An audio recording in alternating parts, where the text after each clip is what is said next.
Do you ever feel like your vote doesn't count in Canada? That's because it often doesn't. I'm here to introduce Ted Cragg of Fair Vote Canada.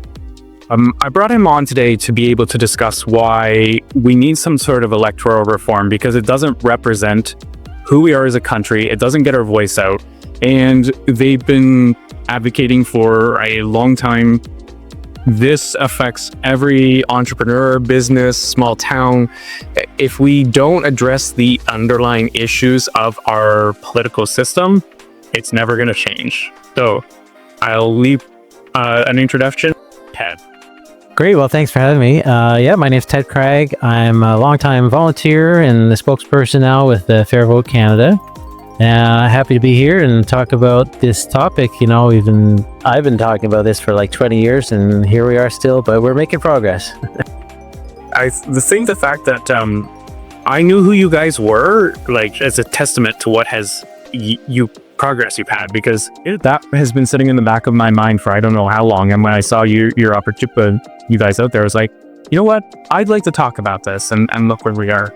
Well, so can we explain to our audience, like, what is Canada's system? Like, how, I understand it's first past the post, but what does first past the post actually mean? Essentially, it means it's a winner-take-all system. So obviously, whoever gets the most votes wins the seats. That all sounds very rational and logical until you consider, well, don't we usually have more than 2 candidates in any particular riding for any single seat? Which, of course, we do. And that's what we want. We want to have a very pluralistic, multi-partisan society and democracy where people have choices. So if it's winner take all, then it's very unlikely that someone gets more than 50% of the vote in that seat. And then we can talk about how that expands out on kind of a national basis and the seats the parties get in the legislature. But the system's designed for winner take all. So, you get one more vote than the person who comes in second, then that's how you win the seat. So that's why we routinely see when you have multiple candidates, of course, for a seat, someone wins a seat with, 31% or something of the vote, which means that a vast majority of the voters in that riding did not vote for the winning candidate. Their vote was split and divided amongst a whole bunch of others, and the person who got that one extra vote won the seat. Again, that's kind of logical in a sense, but is that really the representation that we want? Because this is more about than just kind of math and logic. This is about how people are represented and how we see ourselves in our democracy and in our representatives. So can we break that down a little bit just to kind of bring it to the more individual level? And how does this affect my vote? Like, if I was to go to the polls, we have a multi-party system. Yeah, like, how does that affect me voting for my local candidate? Well, it really makes you think, therefore. It forces voters to make kind of tricky decisions and logical, different kinds of perspectives, I guess, as to who to vote for, in the sense that you can't necessarily vote for who you want to vote. A lot of us are now in Canada are very familiar with the notion of strategic voting, which in Canada means you vote for the party that you don't really like to keep the party that you really don't like from winning, which we really saw, of course, in this recent federal election. I'm sure we'll talk about that. So that's where the winner take all, it forces voters to kind of make these gymnastics kind of in their brain, to figure out, should I vote for them, or I don't really want to, but I don't want those other guys to win, but I can't vote for who I really want. And it just leaves everybody feeling really frustrated and disillusioned and like turned off. And is this really the way it's supposed to be? Shouldn't we have a better system? Shouldn't we have something that's more modern? Our system, we often forget this, it really comes from the 19th century. It's designed in England in like the 1850s, when there were 2 parties, when only white men of certain wealth could vote. I mean, it's hard to believe that we still use it here, well over 150 years later. Yeah, it is. It's one of the things I've been playing with, is like, we kind of built everything that we know, like our laws, our rules, everything based around, like, I put it in the perspective of, like, we were children. We didn't know the things we knew today, and if we had, our democracy would look completely different. How do we say my rural? So I'm out in the rural Newfoundland. Yeah, I got it right that time. Because I feel like my vote weighs less than somebody in, like, St. John's. Can I ask you why you feel that way? Because it's interesting. Just because I feel like it's the majority of people are there, but it doesn't represent Canada. This is the one thing that I think a lot of people in rural areas really understand. The cities are the ones who really get to determine the votes. But the cities are drastically different cultures than the rest of Canada. Yep. Well, it's a system as much as anything that ends up being based around population density, because that's where the most seats are. Parties, of course, want to win the most seats, so they'll put a lot of their efforts and attention into the cities and the places where there are the most seats. So as opposed to rural areas where, you have massive ridings, which are, with one seat, as opposed to any major city in Canada, which could have a whole bunch of seats, and the dozens in Toronto, Montreal, and so on, Vancouver. So yeah, that really impacts policies as a result, because if the parties are really playing to where most of the votes are, most of the seats are, those are in urban areas. So that's where most of their policies are going to look at. Now, there is some, again, rationality to that, because if that is where the most people live, well, that's where most of the policy impacts and stuff are going to be felt. But you can't ignore, of course, people who live in more rural and sparsely populated northern areas and stuff like that. It's always going to be a tricky thing, to be fair, in a country as big as Canada, to have an electoral system that really represents as equally and fairly as possible people in all these different places and different ways of life and different sizes of ridings and all that kind of stuff. It's always going to be tricky. And when you look at most countries in Europe and stuff, of course, they're very small. They're, half the size of Prince Edward Island kind of thing, right? So it's a challenge. We'll chat about this too, but just how can we have a system that best reflects the realities of Canada, both geographically and in terms of population?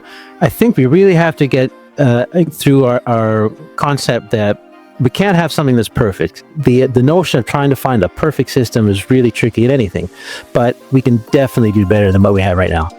I have one follow-up question, and it's more towards the city concept. Why is our federal government so concerned with our provincial government's authority? Well, that's a interesting question. It's the relationship, the balance of power in Canada, which in itself is fascinating. What's federal jurisdiction, right, and what's provincial jurisdiction, and in some cases, like healthcare is a good example, where a lot of the funding comes from the federal level and then gets dispersed to provinces to decide how they're going to spend it and organize it, right? So there's always a kind of a power play and a push and pull type of relationship that's happening there. And you really see it, of course, these days with everything that's happening and tariffs, etc., and how the provinces can, find ways to work together, but also the federal government. So as that relates back to the voting system, I mean, we do all have the same voting system, of course, and it would be interesting. This is another thing. Part of Fair Vote Canada, right?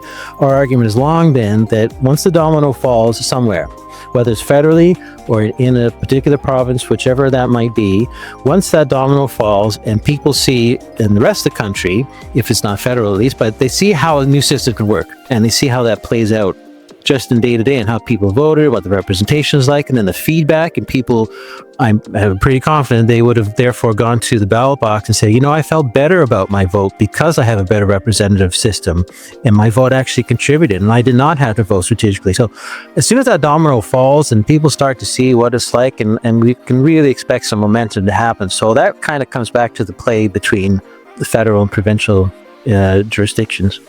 Yeah.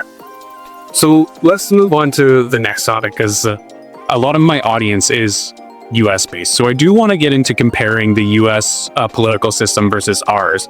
Can you discuss the similarities and the systematic flaws that we both have?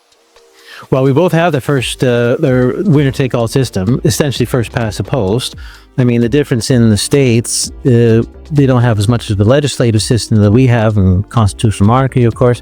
It's more the division of powers and the different branches of government. But because in the states it's ostensibly evolved to, of course, a two-party system, people are still going to the ballot box, basically having to choose, one or the other. It's funny in a sense, because we could see this happening in Canada, especially after this past election, and people would know that, what's the future of the NDP and Green Party and any other third party? They seem to have just disintegrated and collapsed. And is Canada heading towards a two-party system like we see in the States? And the way it happens then in the States and kind of ground level and the way the politics evolves is that you have these two big tent parties, and all the policy discussion and the different kind of factions and cooperation and stuff, it all has to happen within those parties, which means the party gatekeepers, the various policy leaders and strategic advisors and so on, they're controlling a lot of that debate and that discussion, and what ultimately comes out in platforms and policies, right?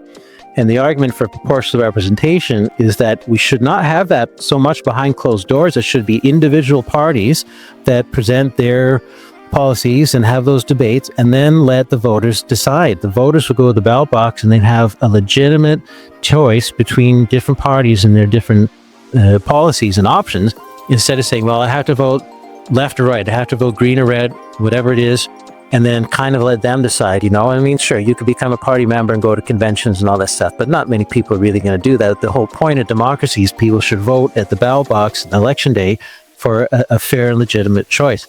So those are some of the parallels for sure between Canada and the States. I mean, you know, Canada, we have a system that's set up for two-party system, but we have multiple parties. But this is a big question, of course, of where we're heading.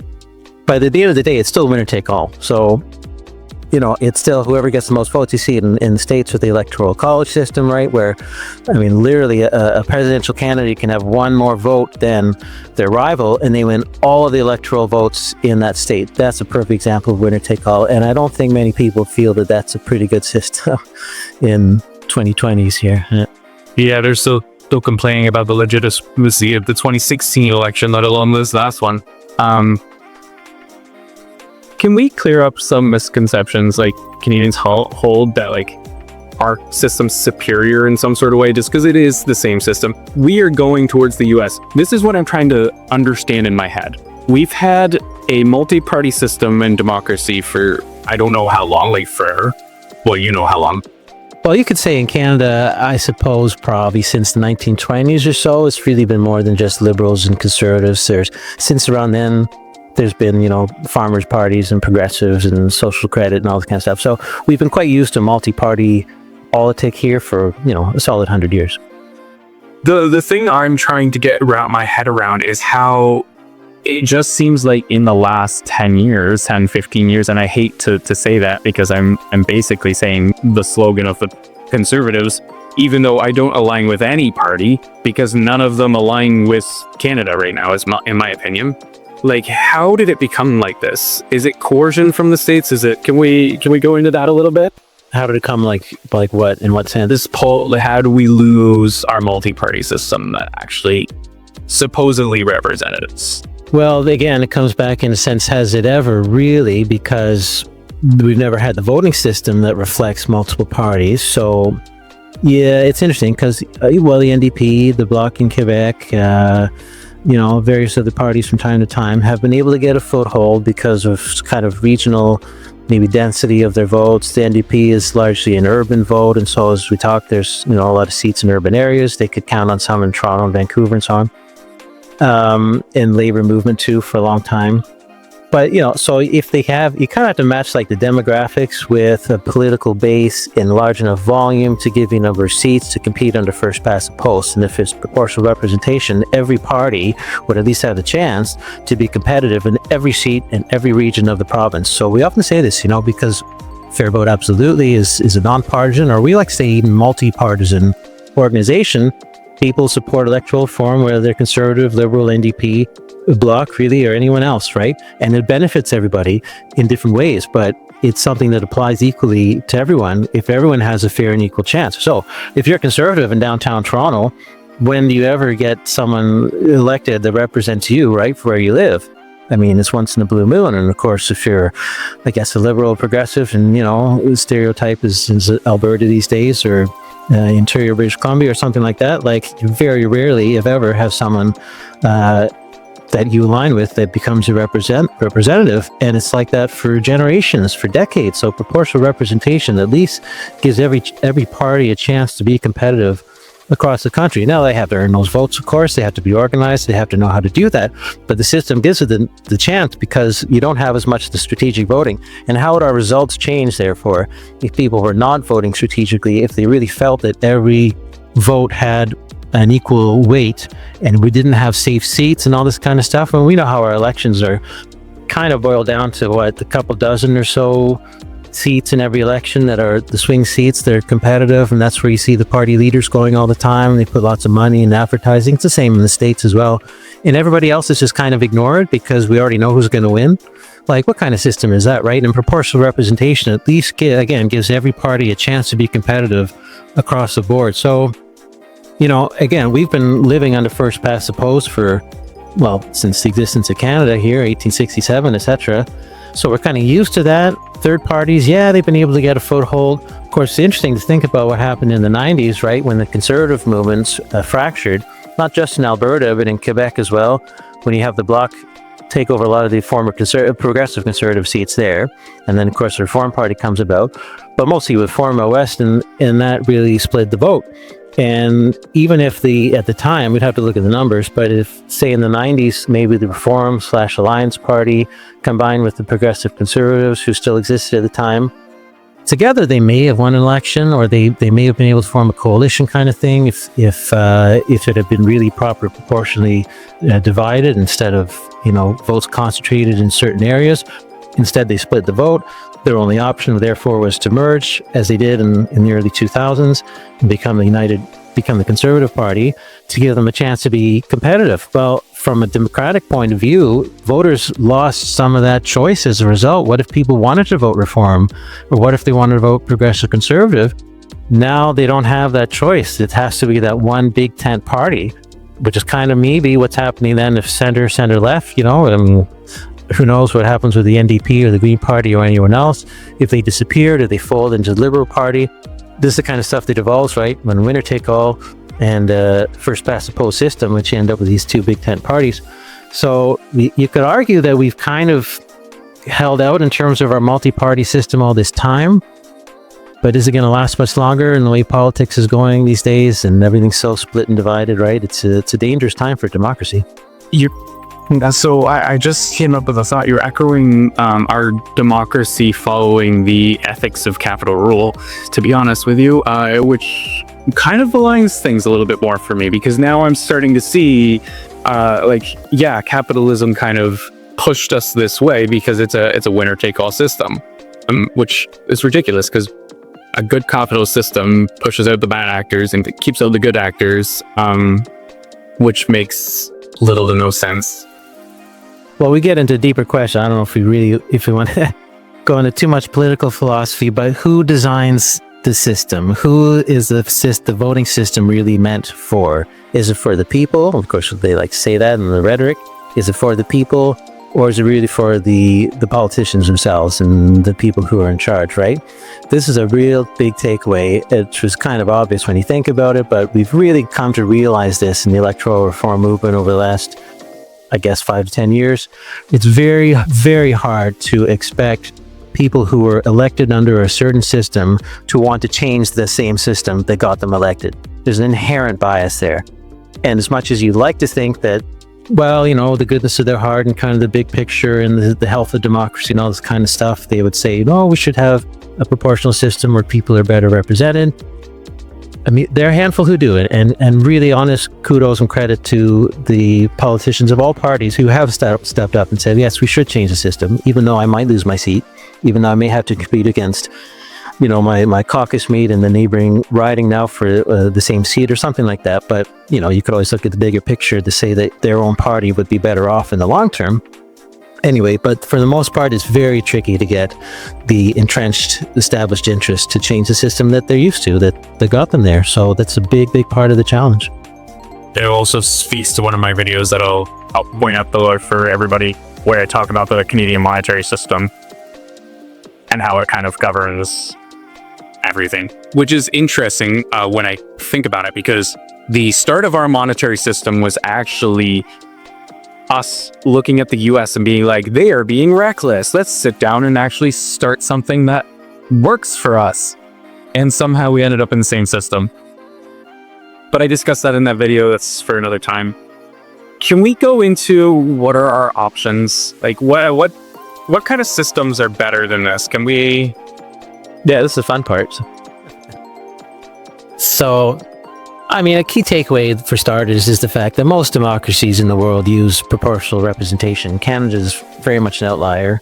the United States too. There's more and more elections on kind of the local, somewhat state level that are using some forms of ranked ballots and proportional representation, in particular. But the United Kingdom, also interesting. Of course, their national elections are first past the post, but Wales, Scotland, they devolve those parliaments, right? They use proportional representation. It's very, any new democracy, post World War II, kind of post-colonial era that was bringing in a new legislature and democracy and stuff for the first time. None of them chose first past the post as their system. It's archaic. They knew that it would cause trouble, concentrating power in one or two parties, letting people win an election with 35% of the vote and getting majority government, a false majority as a result. Nobody chose that. They all chose proportional representation. And obviously we're talking too, countries like Germany and Italy and so on, out of the ashes of World War II, like they chose proportional representation. It's very common around the world. It's the most common form of election. So that kind of sets the stage that, yes, there are lots of different systems that exist and options, but here's a fundamental takeaway too, a really key principle. To get proportional representation, a voter has to be electing at least 2 representatives. The system you set up to design that is where you get into various options and differences. And, in Canada, we want something that reflects, again, our size and our population.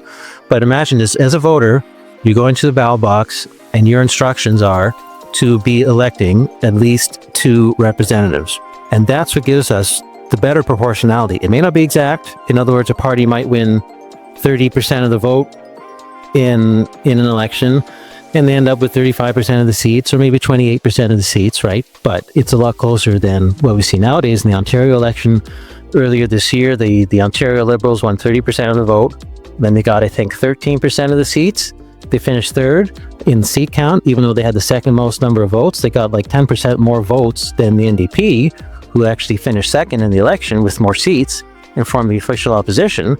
And there's the Ontario Liberals saying, yeah, we had a great election. We got back to official party status, and we doubled our seat count or something. Like, are you crazy? You should be the second biggest party in the legislature right now, the official opposition, and under proportional representation, you would be presumably the lead partners in a potential coalition government with the NDP. And here you are celebrating that you're in third place, and yeah, you got back to official party status after 10 years. Like, as you can see, it's a system that benefits and hurts everybody really at the same time.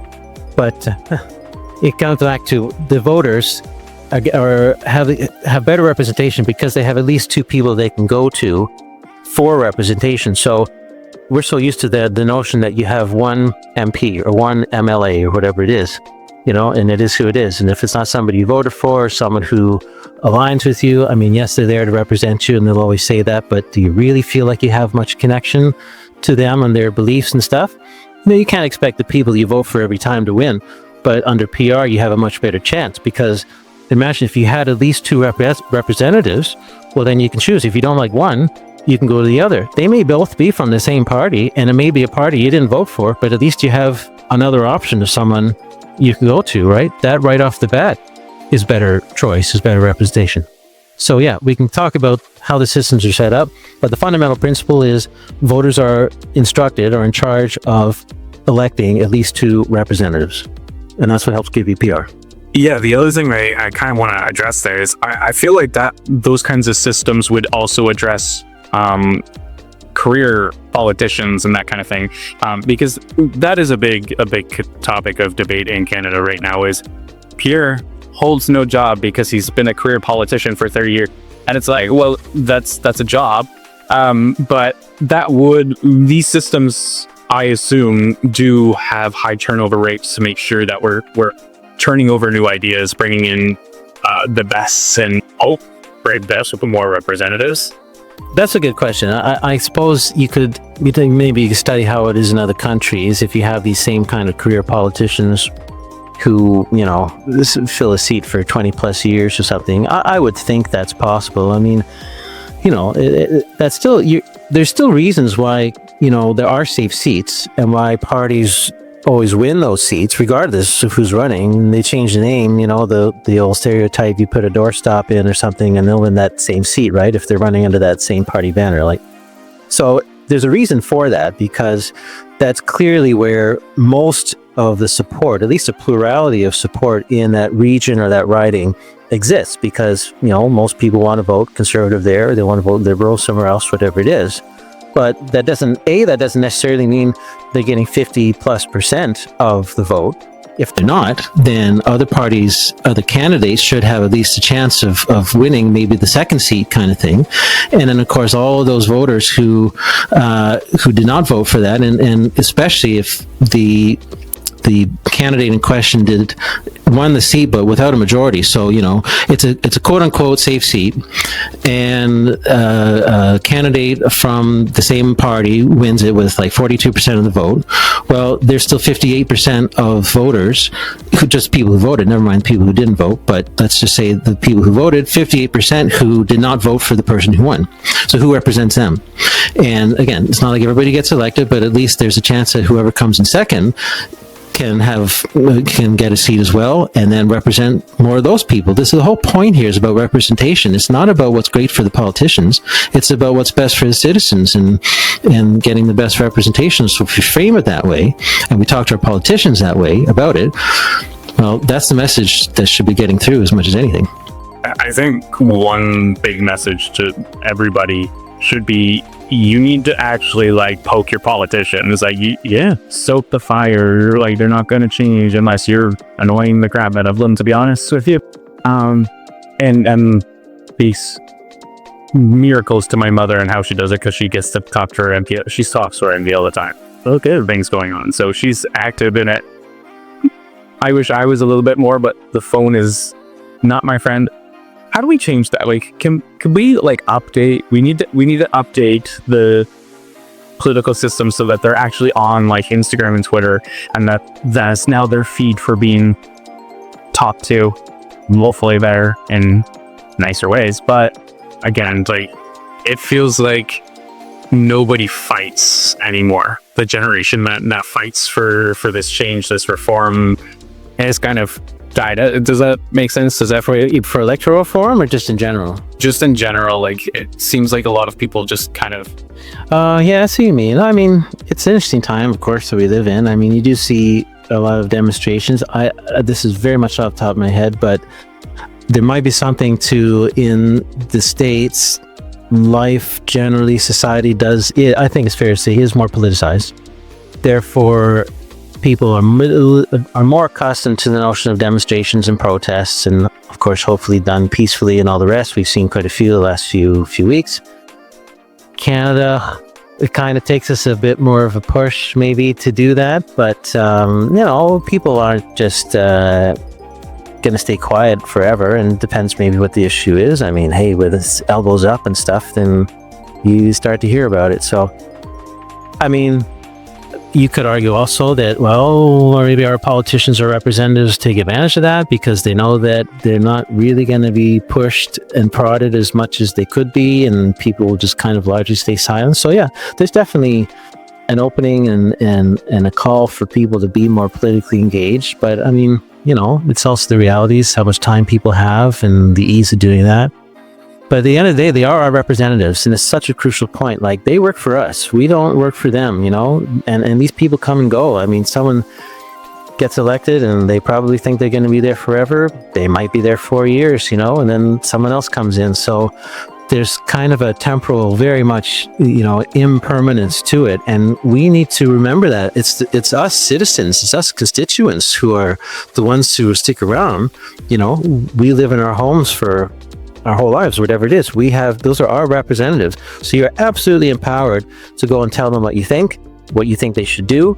And this is where it comes back to volume and any issue. But certainly we'll talk about electoral reform. The more people that go and talk to the representatives, the more the representatives hear from us, the more they start to get the message, and that stuff does register. I've talked to lots and lots of MPs and MPPs and MLAs and stuff over the years, and they do tell me, the more they hear from their constituents, one way or another, the more it makes a difference. That stuff really sinks in. If it's one person, once a year, it's easy for them to just kind of dismiss it. But if they're constantly hearing from people, and there's so many ways to do it, you can absolutely book a visit and go see your MP. You can do it by yourself. You can get a small team of people together.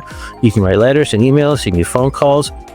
You could make videos, I suppose, and tag them. I mean, all this kind of stuff. There's lots of ways to get their attention. And the more we do that, the more they just can't ignore it. And then if you want to look at it somewhat from a cynical point of view, it's a ballot box issue. If this many people care about this issue, the politicians should be saying, well, I need their vote. If I ignore them, I won't get their vote.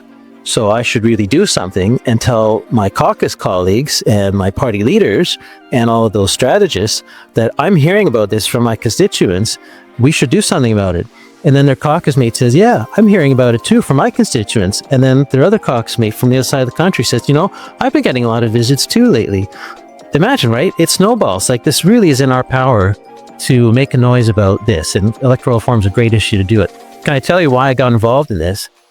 Yeah, it is about a city release. Yeah, I just want to speak to the point of the power of six. If you speak to six people, it can snowball really easy. But yes, go that way. Yep. Actually, that's a good point too, because yes, absolutely, we need to talk to representatives, but talk to your friends and family, of course, too, because they're going to spread the word too. And it may not be everybody, but you get that snowball, and some people will take the action and they'll do something. They'll reach out. But the reason I got involved in this, 20 plus years ago, and I was interested in all kinds of issues and environments and sustainability and all kinds of things. But, who makes those decisions on the policies at the end of the day? Obviously, it's the parties and our elected representatives. What's the system that puts those representatives in place? It's this fairly arbitrary, archaic, winner-take-all, first-past-the-post system. So the policies that we're interested in, at the end of the day, really are a result of the electoral system that puts the people making the decisions in that place in the first place. It really comes back to the voting system.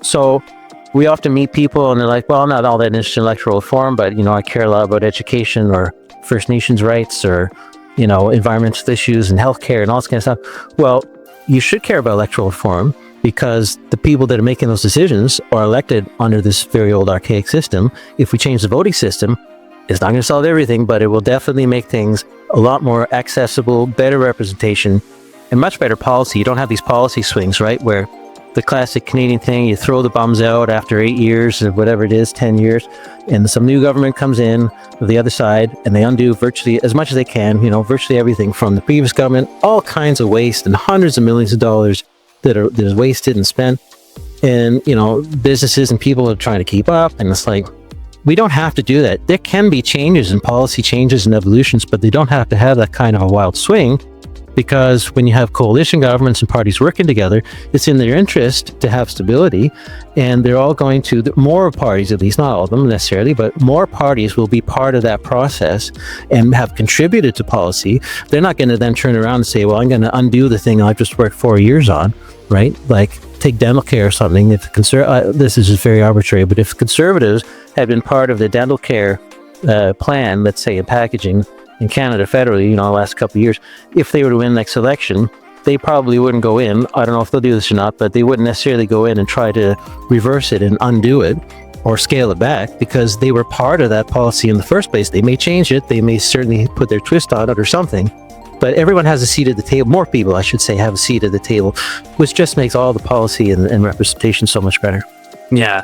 The one concern that I think a lot of people misunderstand is when I hear the conservatives talk about gutting government, it's more the bureaucracy, the consultants, the people who are really not needed, and the people who are really not doing anything aside from taking on. Because there's a lot of that. People don't understand. I had 10 years in the Ontario government. There is a lot of people just sitting there taking the dollar, doing nothing for the work. Cleaning that up is what I get from their messaging, more than we're going to cut those services, we're going to repeal health bills and things like that. So what is the best system for Canada? What system would work better for us? Right. So yeah, let's look at a couple options. So there are many options, but probably the two of the most common ones used around the world, there's the mixed member proportional system. So that's where you keep your local MP. We'll just talk federally. So you keep your local MP in the local riding, but then there would be another level of basically regional seats, regional ridings, and they would overlap. So that comes back to when you go to vote, you'd have a ballot that kind of has two sides. On one side, you're electing your local MP, and the other side, you're electing your regional MP. And now that could mean, so that we don't have kind of a whole bunch of extra politicians, that probably would mean that the local ridings would be a little bit bigger. But again, you're getting 2 representatives now, so representation is better, even if your local riding is a little bit bigger, but it's not going to be massively big because nobody wants that. We want to have that local riding and the local connection. So that's the mixed member system. Sometimes the regional seat could be considered a party seat, wherein you're voting for a local representative, as we do now, and then you're also voting for like the party that you like, which is great for choice because you may like a local candidate for a certain party. It's maybe somebody you know, or you just you like what they've done if they're an incumbent, whatever it is. But then there's another party that you want to see have some influence too and be part of policy and maybe part of a coalition government kind of thing. So it gives voters absolutely the choice of voting for one party for one seat and a different party in a different seat. You can totally do that. And, in the end, yes, you'll end up with 2 representatives, your local and your regional.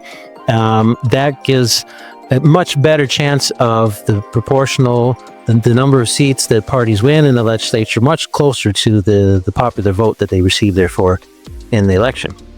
So that's a mixed member system. That's used in Germany, New Zealand, and a number of other countries in Europe. It's probably the most common, I suppose, but in various ways. The other one is the single transferable vote system, which is the system they proposed in British Columbia in 2004. There was a citizens' assembly there after a couple of particularly notorious provincial elections in British Columbia, and finally, actually, both politicians and the people, the citizens, kind of had enough and said this system's ridiculous because the BC NDP had won a false majority government, I think in 1997, even though they had fewer votes, popular vote, than the BC Liberals at the time. And then the next election, the BC Liberals won all but 2 seats, and the NDP won 2. But it's not like, the BC Liberals did win the most votes, but it wasn't anywhere near that kind of extreme difference. So you had a couple really skewered elections, and people said we got to do something. I had a citizens' assembly, which is a great process, a great way of taking a lot of that bias and that influence out of the politicians' hands and letting just ordinary citizens who agree to participate in this process. They meet regularly over a few months. They learn about all different options and systems. There's academics and experts and people from other countries and so on who tell them how things work. And that body then, the Citizens Assembly, makes therefore a qualified and educated recommendation for what they think the best way forward. And in BC's case, they recommended the single transferable vote. And that's where you would group a few ridings together, particularly in the more densely populated parts in the cities. But say instead of 3 individual separate ridings, each with their own representative, instead you have one larger riding with 3 total representatives. So the same number of politicians, but now each citizen, each constituent in that larger riding has 3 representatives. In that example, when they go to vote, they're in charge of electing 3 people, not just 1, but 3. And again, that comes back to getting much closer to proportionality between seats and the popular vote. So that was quite popular in British Columbia. 58% of people supported it in the referendum in 2005. All but 2 of the provincial ridings, the majority voted in favor of it. The BC Liberals by that point were well entrenched in their false majority government, and they said no, it needed 60% to pass, and so they ignored it, walked away. That would have been a very nice domino to fall 20 years ago. But anyway, it just goes to show how popular things have been for a long time. We could use that system, though, federally in Canada, but again, you really do come back to the geographical differences, right? So a system that Fair Vote has explored, we don't necessarily recommend any one system, and we shouldn't. We were here to exist for lobbying and educating and informing voters and helping voters get organized to lobby their politicians. So a lot of it is education. And one thing that we've been exploring the last few years is what we call the rural-urban proportional system, which is basically a hybrid system. So in the densely populated cities, you would probably have a form of STV where you've grouped the ridings together, right? Whereas in the more sparsely populated rural areas, you would likely have a way of a mixed member system. So you'd still have your local MPs, and then you'd have a regional MP over top. So slightly different systems, depends where you live, therefore, what your ballot would look like. Whether you're using the STV ballot, where you're ranking the number of candidates that need to be elected, you can rank more if you want. If you lived in the rural areas, then you'd probably have that two-sided ballot, for your local and your regional representative. But, at the end of the day, people win their seat through a very fair, legitimate system. People are better represented, and they all come together to see who forms government. So that's one option that might work pretty well for Canada, because we're really quite an outlier when it comes to our size and our geography. People really don't understand Canada. Like, we don't have roads up to our northern territories. Like, you have to fly there. Like, we only have one road across the entirety of Canada. Like, we have no way of distributing ourselves as a nation. Like, people don't really understand that, because, like, even out here, we have people living so far off the grid. Yeah, that's like, you still need to hunt or survive. And then when our federal government's coming in and saying, hey, we're going to take away gun ownership, it's like, well, like, people still need that to eat. It'd be nice to have a change. So what can we do? Let's get into that. What can we do to change this? Well, again, honestly, at the grassroots level, it is talking to your representatives, like we were saying there, and just getting as much volume to that as possible. People from across the country doing it consistently. A fair vote gives people resources to do this. We give you kind of handouts and talking points and information, because I know very well that it's very intimidating. If you're just kind of an average voter, obviously you care, you want to do something, you want to talk about this, but it's like, I don't know what all these systems are and how they work, and quotas and quotients and all this kind of stuff. You don't have to know. We don't know how our cars work. You get in, you turn the key, and you start to drive, right? You don't have to know all the mechanics of it. What you do have to know is how to vote, and that part is always going to be pretty straightforward. You're either marking an X on a box, you're ranking a few boxes, 1, 2, 3, whatever it is. So, and you can certainly understand what the results of the thing are, that if we have better representation, if we have a proportional system, parties will have to work together. They're going to have those discussions as instructed by the voters. It's us as telling them, you have to work together to figure out the policy here that we're asking you to do, instead of, just letting it arbitrarily, a big tent party kind of decide it behind closed doors in large cases. So, yeah. So as individuals, you absolutely feel empowered to go and talk to your representatives. There's lots of resources to do that. Again, fair vote. It kind of depends on what's happening and, the political, I guess, just move into the moment. I mean, right now we're coming out of the federal election. So yes, we are really making a concerted effort over the coming weeks into the fall to talk to Liberal MPs. We haven't really emphasized that in a sense for a while. So there's a lot of new MPs, obviously a new leader, new prime minister. There's an opening here. And I don't mind talking about Justin Trudeau in the sense that I've said this before, but, it's very, very disappointing and kind of disillusioning it was for him to break his promise and just kind of shut the door on electoral reform. If he hadn't opened that door in the first place in 2015, before the election that year, and said, it's going to be the last election on the first past the post and all this stuff, it really brought so much attention to this issue, and people were engaged when they then got elected, and they had their electoral reform committee in parliament, and there's tours of the country, and lots of people went, participated, and gave statements, and he was in the news for like a couple of years. And when he broke the promise, the media in particular did not let him forget about that. And it's kind of the thing where negative publicity is better than no publicity, right? So as long as people kept hearing about it, just, years later, then they're like, oh yeah, I remember when you did that. That really pissed me off. So, it's kind of one of those victories you take in a different sense, but it did open the door. And we've had so much more engagement and progress on this issue in the last 10 years, as opposed to other parties, provincial and federally, who just kind of smile and nod and say, yeah, we'll think about it, and they never did anything. And we just couldn't get the momentum. Things have really changed the last 10 years. And of course, that's coupled with, on and on skewered elections where one party gets the Conservatives, of course, they won the popular vote in the 2019 and 21 election. They won more votes, but they had fewer seats. They didn't even have a chance of forming government, right? And here we have NDP, who, thanks to strategic voting, are basically wiped out. Does that mean people don't like the NDP anymore? I don't think so. It means that they had to make this really tough choice. Do they walk away from the party that they wanted to vote for and to keep the party they really didn't want from winning? Therefore, they voted Liberal. Is that going to stay? I mean, all this stuff is so unfair, and we're just so used to these results, but we're getting sick of it, and there are things we can do about it. So talk to your representatives. And on top of that, I'm going to be releasing this episode right before the by-election in Alberta. Really, this should be in front of everybody's eyes. Peers have officially to be saying, like, hey, maybe platforming on this would be a good idea, and actually making it happen might actually change some things. Yeah.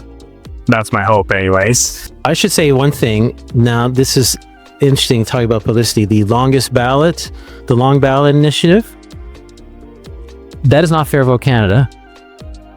I mean, we do, in a sense, appreciate the attention that's brought towards electoral reform, which I think is their whole objective, but they're not necessarily arguing for proportional representation, or it's hard, a lot of it is just kind of making a demonstration, and so Fair Vote's not aligned, and we're not affiliated with them at all.